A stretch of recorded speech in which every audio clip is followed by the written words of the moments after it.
This is your daily dose of all things royal.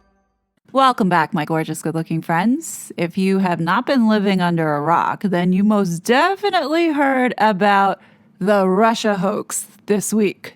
And newsflash, folks, the UK was involved.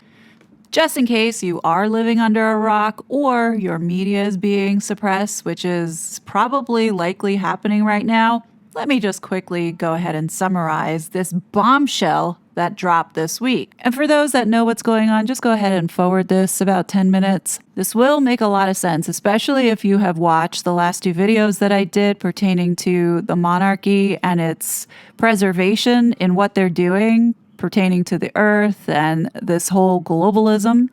So the U.S. Director of National Intelligence, Tulsi Gabbard, paints this picture of what she calls the creation of the Russia hoax.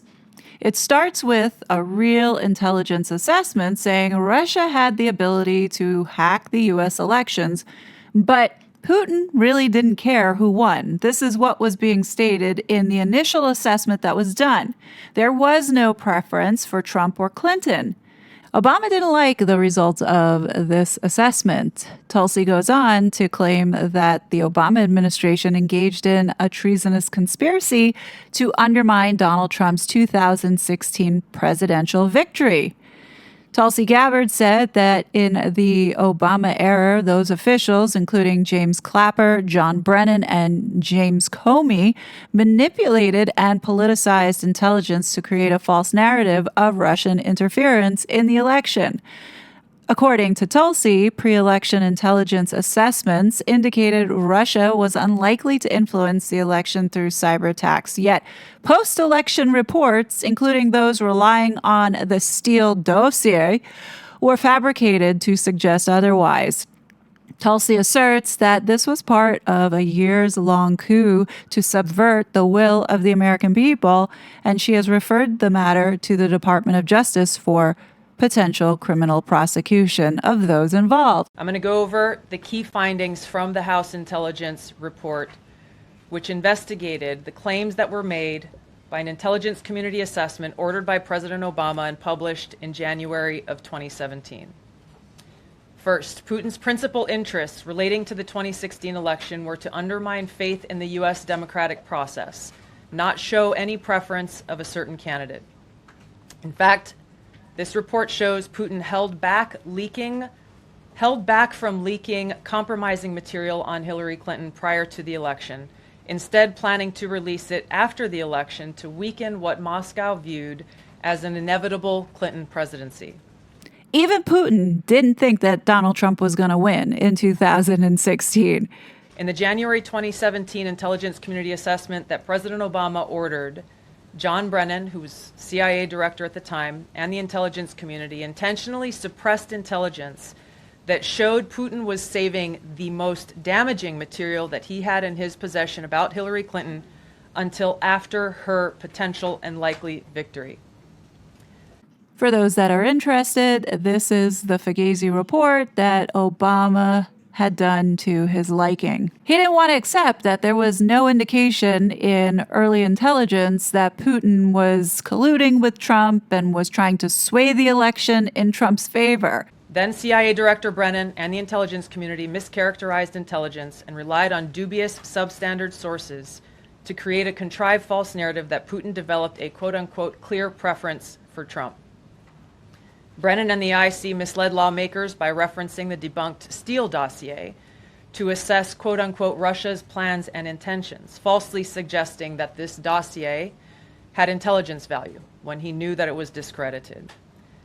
The intelligence community excluded significant intelligence and ignored or selectively quoted reliable intelligence that contradicted the intelligence community assessment's key findings on Putin's alleged support for Trump.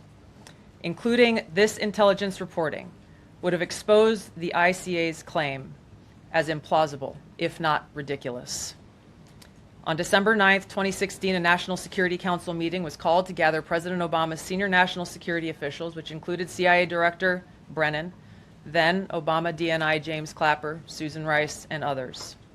Following that secret meeting, DNI Clapper's assistant sent an email to the intelligence community with the subject line, POTUS tasking on Russia election meddling, tasking ODNI leaders to create a new assessment per the president's request. The Intelligence Committee's oversight report reveals that CIA Director Brennan overruled senior CIA officers who challenged the Obama-ordered intelligence assessment, stating, quote, "We don't have direct information that Putin wanted to get Trump elected." Yet, the Obama-directed assessment was published on January 6, 2017, which explicitly stated, quote, "We assess Putin and the Russian government aspired to help President-elect Trump's election chances when possible by discrediting Secretary Clinton and publicly contrasting her unfavorably to him." End of quote. The CIA and FBI, then led by John Brennan and James Comey, expressed high confidence in this judgment, while the NSA expressed moderate confidence. Yet, as the report we released today shows, the ICA, the Intelligence Community Assessment, did not cite any report where Putin indicated helping Trump win was an objective. The opposite is true. With regards to the Steele Dossier, we now know that one of the source documents that the Obama administration used in the creation of this intelligence assessment in January of 2017 was none other than the discredited, unverified Steele Dossier. The House Intel report states, quote, "Contradicting public claims by then CIA Director Brennan that the dossier was not in any way incorporated into this intelligence assessment. The dossier was referenced in the intelligence assessment's main body text and further detailed in a 2-page assessment annex." John Brennan lied, and he denied using this dossier in this intelligence assessment that President Obama ordered because he knew it was discredited. It was a politically motivated, manufactured document. He directed senior CIA officials to use it anyway. CIA officer told the House Intelligence Committee staff as they investigated this, quote, "The director of the CIA, John Brennan, refused to remove it, and when confronted with the dossier's many flaws, responded, quote, 'Yes, but doesn't it ring true?'" And so, Director Brennan, do you know who commissioned the Steele Dossier? I don't. Do you know if the FBI paid for any portion of the Steele Dossier? I don't know. I know that there are press reports related to that, but I don't know. I have no firsthand knowledge of that. Do you know whether any of the underlying allegations made in the Steele Dossier were ever tested, probed, examined, cross-examined, whether the sources were examined for reliability, credibility? I know that there were efforts made by the Bureau to try to understand whether or not any of the information in that was valid, but I don't have any firsthand knowledge of it. Do you know if the Bureau ever relied on the Steele Dossier as part of any court filings, applications, petitions, pleadings? I have no awareness. Did the CIA rely on it? No, Why not? because we didn't. It wasn't part of the corpus of intelligence information that we had. It was not in any way used as a basis for the intelligence community assessment that was done. It was not. All right, this is my last line of question. I hope I... And you see right there, Kash Patel sitting in the back, knowing that Brennan is lying his face off. Now, President Obama, Hillary Clinton, John Brennan, James Clapper, James Comey, and others, including their mouthpieces in the media, knowingly lied as they repeated the contrived narrative that was created in this January 2017 intelligence community assessment with high confidence as though it were fact. This is a brief summary of the details that you'll find within the House Majority Staff's report in their investigation into the Obama-directed January 2017 intelligence community assessment that leads us to the very same conclusion that we announced in the release of our documents on Friday. The implications of this are far-reaching and have to do with the integrity of our democratic republic. It has to do with an outgoing president taking action to manufacture intelligence to undermine and usurp the will of the American people in that election, and launch what would be a years-long coup against the incoming President of the United States, Donald Trump. I don't think people fully understand how important this news was this week, because literally this is proving that Obama has been behind the scenes trying to sabotage Donald Trump every step of the way, beginning his announcement of running for president back in 2015. In 2015 into 2016, Obama had been behind spying on Donald Trump's campaign, along with Hillary Clinton, and abusing the Logan Act. So this Steele Dossier was a 35-page report compiled by former British intelligence officer Christopher Steele in 2016. It was commissioned for the Democratic National Committee and Hillary Clinton's campaign. It alleges ties between Donald Trump, his 2016 presidential campaign, and Russian operatives, claiming Russia sought to influence the election in Trump's favor through financial and personal connections, including unverified and salacious allegations. Publicly, it had been released by BuzzFeed in January 2017, the media outlet that Smelly Hall used to work for. Anyhow, the dossier sparked significant controversy, with supporters of Trump dismissing it as an unverified and politically motivated, while critics saw it as evidence of Russian collusion. Now we know the whole thing had been one big fat lie. This guy looks like such a smug and arrogant little prick. Just like people who say they've left the CIA, you're never really a former intelligence officer. You just left a government position to go make more money in the private sector, doing what you've been doing. Okay, so here's a little tidbit about the role that this guy played. Not only did he create this dossier, but this dossier was used as part of Crossfire Hurricane's investigation. It was based to get these FISA warrants to spy on Americans that were part of Donald Trump's campaign.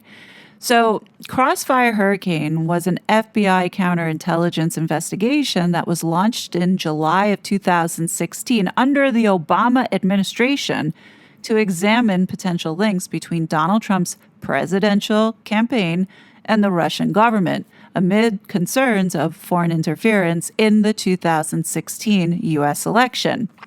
The probe focused on several Trump campaign associates, including Paul Manafort, Michael Flynn, George Papadopoulos, and Carter Page, to determine if they were coordinating with Russia or acting as agents.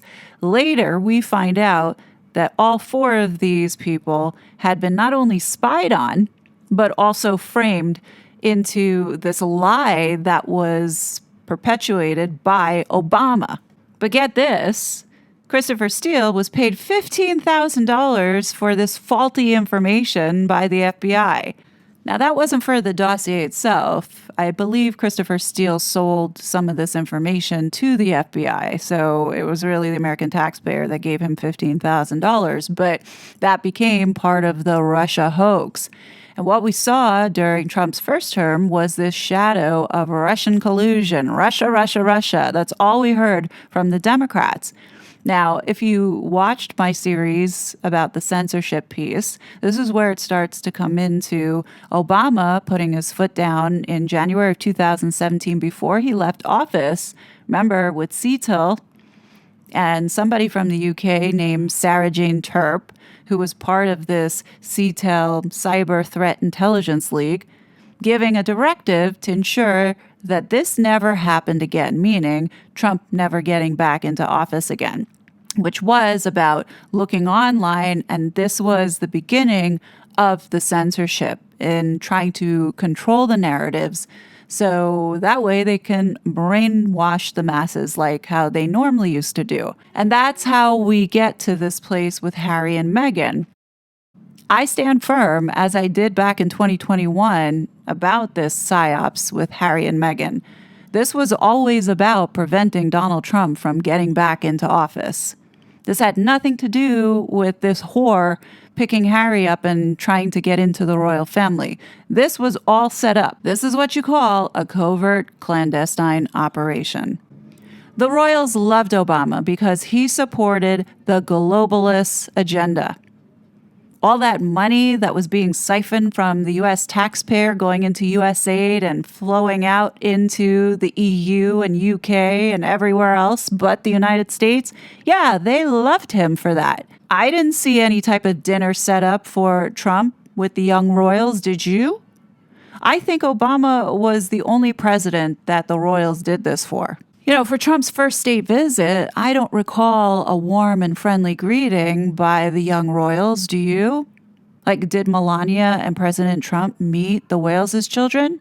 I don't think so, but Obama did. Got to see Prince George in his little night robe, rocking on his horse. We didn't get any of that with President Trump. But now, second time around, we see William making additional effort to meet with Trump on several occasions whenever Trump was in vicinity. And now we have King Charles inviting Trump for a second state visit. Unprecedented. I wonder why. I don't think people understand how big this scandal is. Yes, I do agree. This is the worst scandal in American history. But also, I don't think people understand how bad this scandal is, because it wasn't just the 2016 election that was interfered with, but it was also the 2020 election. Now, we all know Harry and his bitch wife came over here and had been meddling. But were they meddling on behalf of the UK? In my opinion, I believe that they were meddling for the deep state. And when we talk about the deep state, we're talking about the CIA, MI6, Five Eyes intelligence. They were assets for the intelligence community. Harry and Meghan, in this psychological operation that they were running on innocent people, was a part of all of this. When we look into these declassified documents, Department of Homeland Security had been running these types of operations. Harry's visa would not be declassified under DHS. Ask yourself why. Why is it the American people couldn't see what this foreigner was doing over here in the United States? I guarantee if his visa had been unveiled, the story that they told us is not the story that is in those files. The world was working together to ensure that Donald Trump did not get back into office for the 2020 election. The United Kingdom, most of all, didn't want to see Trump back in office. Listen to George Papadopoulos, who was the former policy advisor on the 2016 Trump campaign. Tobias Ellwood, otherwise known by the Duchess of Narcissus as Tobias Mengele, was extremely hostile to George Papadopoulos during this time. Absolutely, and thanks a lot for having me again, Mr. Mayor. It's always a pleasure. Oh, it's a great pleasure for me. Here's what happened, and I should mention even one other thing that was even more bizarre that involves the UK government. Remember these high-level officials who wanted to meet with George Papadopoulos those very fateful 2 weeks? Mm-hmm. Another UK official from 10 Downing Street wanted to meet. His name is Tobias Ellwood. Tobias Ellwood, at the time, was the number 2 at the Ministry of Foreign Affairs under Boris Johnson. This was not a nobody. This was somebody who was running to be the UK Minister of Defense. Also calls me and wants to know about the campaign, wants to know about me, wants to know what my ties are in the Middle East. This all happened leading up to the Downer meeting. So I want to make sure that that's included as well. So to summarize, Israeli government, UK government, and Australian government, and the US government all met with me leading up to this fateful meeting with Alexander Downer. Now, Alexander Downer invites me, I don't invite him, I don't even know who he is, to a bar in the area I used to live in London. And I sit down, and Erica Thompson is there, and so is Alexander Downer. Erica Thompson is very stern in her approach to me. She's not talking. She seems to be monitoring this setting that we were having. Alexander Downer starts the conversation. This is the Australian High Commissioner to the UK telling me, you and your boss better leave my good friend David Cameron alone. And it's something that to this day, it still shocks me to have had the Australian High Commissioner tell me this. And I said, what are you talking about? He says that your candidate is making problems and he should not be so hostile towards the UK Prime Minister. This is after the UK Prime Minister, of course, went on a bizarre rant about the candidate, if you remember. No, well, first of all, let me join the Honourable Lady in being proud of representing a country which I think has some claim to say we are one of the most successful multiracial, multi-faith, multi-ethnic countries anywhere in the world. There's more to do to build opportunity and fight discrimination. Now, I agree with her that it is right that we exclude people when they are going to radicalise or encourage extremism. I happen to disagree with her about Donald Trump. I think his remarks are divisive, stupid and wrong, and I think if he came to visit our country, I think he'd unite us all against him. I stood back and I essentially told him that that's not what's happening, and in fact, David Cameron should retract what he said because it's unbecoming of a U.S. ally to speak about a candidate running for the presidency's office. After that, his phone comes out like this. I demonstrated it to the FBI, to Mueller, to Congress, and he goes like this to me, as if he's recording something. Immediately upon sitting down with him, I thought he's recording me, but I don't know why he's recording me. It was just almost a moment of shock that you don't know how to, and you don't know what to do at that point, because you're sitting at a bar with an Australian diplomat who's asking you questions about the UK.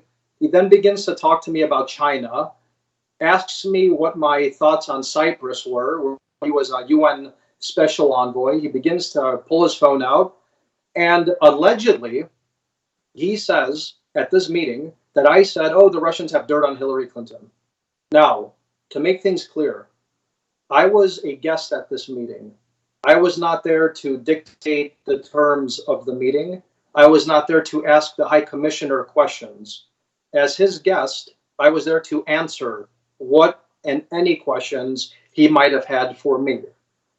So whatever he alleges that I said, and something that I have said under oath to the FBI, to Mueller and Congress, I never said the word emails. I never even discussed anything except what he might have been asking me. The meeting was a setup. That's the summary. And Downer and Australia, in my true opinion, and I think the facts support what I'm saying here, including John Durham investigating Australia's conduct during the 2016 election, I believe the Australian government was willfully participating in an effort to sabotage the Trump campaign. So that produces what then you could argue is evidence.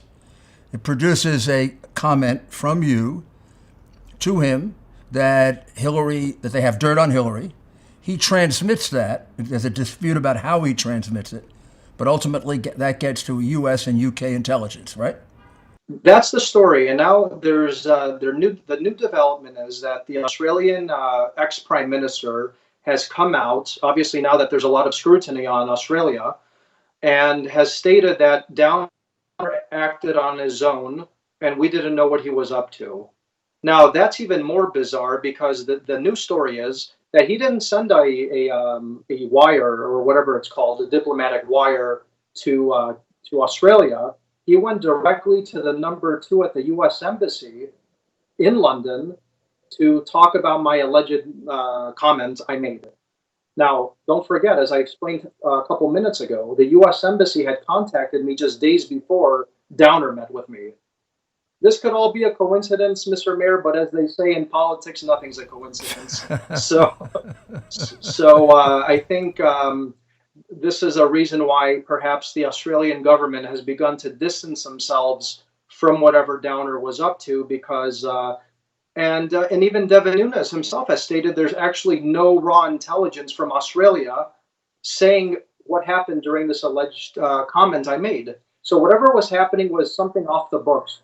In September, however, a couple months after Sergey, that's when this Stefon Halper reaches out to me, this infamous professor who was targeting the campaign too. And what does he want? In September 2016, I'm in New York. I get an email out of the blue I'm a professor at Cambridge University. I want to pay you $3,000, and I want to fly you to London, and I want to hear your thoughts on the energy sector in Israel. I said, that's fine. That's how I made a living at that time in my life, so there was nothing suspicious about it. I looked him up. I saw he worked in a couple administrations. He looked legitimate, and he flies me to London, where, if you remember that story in the New York Times where he introduces me to the so-called blonde bombshell. I don't know if you remember that. I do. If you remember that story. It's hard to miss. Well, why the blonde bombshell?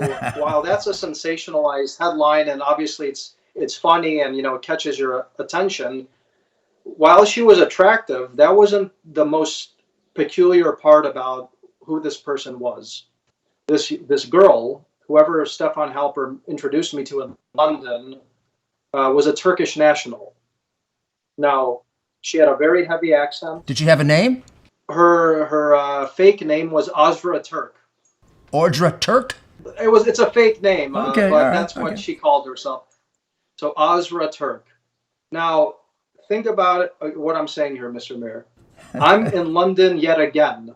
London was a very strange city for me during these months. Right. This person, along with this other individual that we still don't have her true identity, and Horowitz never even mentioned her in the Horowitz report because it seems that she was working either with foreign intel or the CIA, invite me to London to meet, to spy on me, and the next day the UK government wants to meet with me as well at the Ministry of Foreign Affairs. And then what happened? Well, here's where things get, I think, more muddy. The UK government rolled out the red carpet for me to go meet their Tobias Ellwood, the number 2 at the Ministry of Foreign Affairs in London. Was that the next day? That was the next day after I'm being targeted by Stefon Halper. Okay. So just to put things in context of what I'm talking about here, during an active spying operation against George Papadopoulos in London, the UK government is inviting me to meet their diplomats at the Ministry of Foreign Affairs to also question me and my background and about the campaign. That, in my estimation and my opinion, is probably the single most damning piece of evidence that the UK government was directly involved in conspiring against the campaign at that point.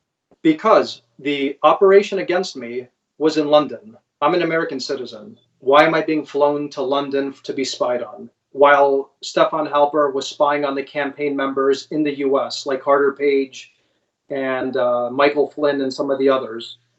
So that's the first question. And the second is, why did the UK government also want to meet with me while I was being spied on in London to ask me about the candidate, ask me about my background, and various other issues from the Iran nuclear deal to Russia to the US-European relationship? That's something that no one has really scrutinized to this day. And we're almost 3 years post-election. And was Tobias Ellwood the only one at this meeting, or did he have some assistants? The UK North America attaché was there. So the representative of the UK government to North America was also there. Was it recorded? I have no idea. I assume if I was being spied on the day before, Yep. that they might have been recording for somebody too. Were they taking notes? They were taking notes, yeah. And what was basically the conversation about? The conversation basically was that we don't appreciate this America First tone. We want to stay in the Iran deal, and we want the UK to stay in Europe. And if you screw around with these very important issues, then we're probably not going to have a good relationship with your candidate. That's essentially, in a nutshell, what I was being told in London. So it was a threat. It was a tacit, if not overt, threat, basically by a U.S. ally, whose conduct is now under investigation. So, but no reference to emails, dirt, Hillary, dirt, no reference to the Mifsud Downer situation. Zero. So what happened after that? So the day before, that's when all that conversation was going on, where Stefon Halper and this Azra Turk were trying to get me to repeat what Mifsud told me 4 months ago at that point. Right. Moving forward, the UK government was very fixated on me, if you will. And the UK government, between September and the election victory, had their embassy meet with me in DC. I met with their number 2 in DC at the DuPont Cafe, which it's a little meetings place everybody goes to. And eventually, during the UN General Assembly, where Trump was meeting with leaders, and there was as we talked about in episode 1, that's when Tobias Ellwood meets with me in New York. Tobias Ellwood was the number 2 at the Ministry of Foreign Affairs. He pops up again in my life, where he wants to meet with me once again. What's the purpose of their meetings? To try to convince Trump that he should abandon his America First policy, his having NATO pay their fair share, that kind of thing? So Tobias Ellwood, as I explained, was the number 2 at the Ministry of Foreign Affairs, and he met with me 3 different times in 3 different months. I don't care, as I explained earlier, not even the Secretary of State meets that frequently with these type of officials. And I was simply a campaign advisor at that point. Okay? Tobias Ellwood during the UN General Assembly says, George, I'm in New York. You want to go grab a beer? I'm at another bar with another diplomat. At this meeting, Tobias Ellwood basically tells me that we're very worried about the candidate and NATO. We don't like this posture for NATO. That's when NATO started to come up a lot, because this is September now. The election is only 2 months away at that point. So the hostility from the UK government was getting a little more overt. You could see that they were worried about something, that they were worried about where the candidate would take the US-NATO relationship at that point. So then what happened after that? After that, I meet with then the UK embassy reaches out to me in DC. The candidate is then elected, and I get an email from the UK government. Oh, hey, George, we want to send you Theresa May's letter of congratulations. Can you please send it to the candidate? To this day, I have Theresa May's letter of congratulations. I don't think it's been missed. Now, I hope many of you had the chance to see the last 2 videos I did on the royal family and their preservation, explaining what possibly might be behind King Charles's turning his back on the Church of England. As you can see here on the screen, we have not only Charles's Sustainable Markets Initiative with John Kerry, but then also on the right, we have Tobias Ellwood with John Kerry, all of them supporting the same globalist agenda for this new world order. Just a little fun fact about King Charles. He is the royal patron of the United Kingdom's 3 main intelligence agencies, MI5, MI6, and GCHQ, a role he was formally appointed to in 2011 while still Prince of Wales. So what does his patronage involve? Well, annual awards. Since his appointment, he has personally hosted the Prince of Wales's Intelligence Community Awards, sometimes referred to as the Spy Oscars, a secret ceremony recognizing exceptional work by spies and support staff from MI6, MI5, and GCHQ, often held at St. James's Palace or Clarence House. Now, the next bullet you might find interesting: regular briefings and visits. As king, Charles continues to receive regular intelligence briefings, sometimes called red box dispatches, and frequently visits agency headquarters to meet staff, review operations, and present awards. For example, in 2023, he visited GCHQ's Manchester hub for briefings and meetings with its director and staff. MI5 and MI6 have acknowledged his long-standing support dating back decades, first as Prince of Wales and now as monarch. You would be really naive to think that King Charles didn't know what his dear boy was up to. I would even go as far as to say that King Charles most likely had insight as to what they were doing to Donald Trump. How do you see it now? Now we're several years later, there's a pile of information you've gotten that sheds light on it. What do you think now? Thank you for that question, Mr. Mayor. Initially, I didn't think that General Flynn and I had our stories weren't intertwined. But as recent revelations have come out about General Flynn's case, it seems that people like Joseph Mifsud were meeting with him going back as early as 2015. So clearly, there were eyes on particular individuals: General Flynn, probably Paul Manafort, myself, Carter Page, maybe others, as we discussed earlier. What I think was happening here is, based on our various backgrounds and connections to whatever governments, the Obama administration used those ties to put eyes on us. And that's why you're starting to see the Logan Act weaponized the way it was, and various FISA warrants executed on Americans working for a presidential campaign. So that's the first thing. The second is, I think these foreign governments all had vested interests in a Clinton presidency. I've always said it from the beginning. The UK at that time was very pro-EU under Cameron. They did not want the EU and Brexit to happen. And candidate Trump, of course, was very pro-Brexit. The Australians were very pro-TPP, meaning the Trans-Pacific Partnership, and they had a socialist government in power at the time under Turnbull, who was an ally of Clinton. And in Italy, you had Renzi, who was very close to Obama, actually. Renzi was actually invited by Obama to meet with him in October of 2016, right when the spying was really ramping up. So clearly, these governments, along with a very politicized FBI and CIA, wanted to do everything possible to do two things. One, to sabotage the Trump campaign and get an ear into it.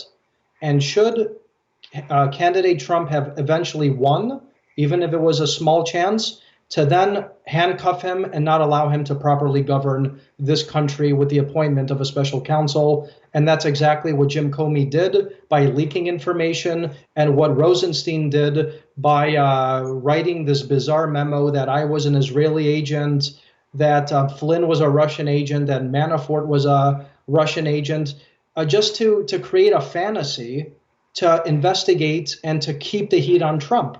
That's what I think the summary is of the last 3 years. I think I'm going to be proven right.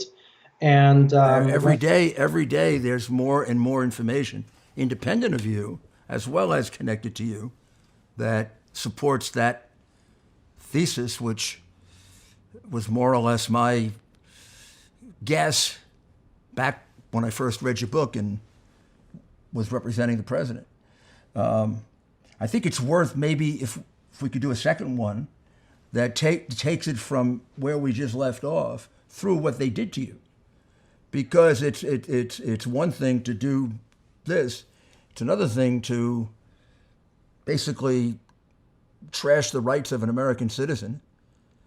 But for the grace of God, you could have been destroyed, completely destroyed. See, the globalists didn't care what they stole from the American people. They were determined to maintain their power and continue this grift of stealing from the American people. But that stopped with Donald Trump, and that's why everyone was conspiring against him, including Harry and Meghan. Because let's not forget Obama's relationship with Prince Harry. And I'm going to leave you with this last bit, just so you can be reminded of how tight and close the royal family were with the Obamas. You've sat through the inauguration with your game face on, not giving much emotion away, as we all saw. What's going through your mind? The sense that there was a completion and that we had done the work in a way that preserved our integrity and left us whole, and that we hadn't fundamentally changed, I think was a satisfying feeling. Now, that was mixed with all the work that was still undone and concerns about how the country moves forward. But overall, there was a serenity there, more than I would have expected. Let's get some more now from CNN royal commentator Kate Williams. So, Kate, interesting question there. Is there a real possibility the Obamas could be invited to Prince Harry's wedding and not the current president of the United States? I do think it's quite unlikely that President Trump and Mrs. Trump will be invited. I think that's unlikely, even though Prince Harry had a very cordial meeting with Mrs. Trump at the Invictus Games. Miss Markle's been very critical of President Trump. She's called him a divisive misogynist. Prince Harry is said to be critical of President Trump in private, although Kensington Palace have denied that. But it certainly is a very complicated question. The British government already getting involved. They don't want to be embarrassed. Interesting, and you mentioned the role of the British government. I mean, in theory, Prince Harry's wedding, it's not a full state occasion, meaning that he should have more control over his own invites. Or is it possible that the British government might try to intervene somehow to avoid a diplomatic kerfuffle, as you would say? Well, diplomatic kerfuffle is exactly what we will get if there is the presence of Mr. and Mrs. Obama and not Mr. and Mrs. Trump. Of course, Mr. Trump has not congratulated the couple on Twitter. Miss Ivanka Trump has done, and there was some criticism of her for doing that. And what I think the government are very concerned about, they're very worried about offending Mr. Trump. They know that he wants to come over for a state visit, and that state visit will be very importantly circled around the Queen. Mr. Trump is a great fan of the Queen. He likes the royal family, and so he will see it as a personal slight if he is not invited to the wedding at all, and certainly if Mr. Obama is invited. And yes, it's not a state occasion. Prince Harry is not going to be king. He is fifth in line for the throne, as Melissa was saying, about to drop to sixth when the Cambridges have a baby in April. But still, it is one, the government are looking at the guest list, and Prince Harry, I think there is a guest list. I think there already has been one drawn up, and the government are reviewing it, and this is the big question. How do they get around the problem that Prince Harry is friends with the Obamas, wants to invite them, he and Meghan want to work with them in the future, but that will really offend Mr. Trump, and he will not sit quietly and nurse his wounds in private. You do see that rapport there between the former President Obama and Prince Harry there. What's the origin of the friendship? They've been very good friends for a long time. They've been particularly good friends over the Invictus Games, and that really has cemented the friendship. And I really think it's also a marriage of minds. Prince Harry was asked later on the Today programme, the radio programme he was the guest editor of, by the presenter about it, and he said we have a similar kind of outlook, a similar kind of mindset about the charitable sector. We both see young people as inspiring. Yes, Prince Harry is much younger than Obama. They have very different lives. Prince Harry was born into privilege, Obama was not. And yet they do seem very much to have this very close chemistry, to enjoy joking around and want to work together in the future, particularly as Prince Harry is keen to make a name for himself, not just in Britain, but on the international stage. I'm willing to bet that these stories that we're seeing about Prince Harry reconciling with his father because his father doesn't have that much time left are going to start to accelerate. And before we know it, Harry might be back home just in time for Christmas. But what do you guys think? Definitely leave your thoughts below. As always, I will be back with more content. But until then, please be safe, and I'll talk to you later. Bye. Such a fraud.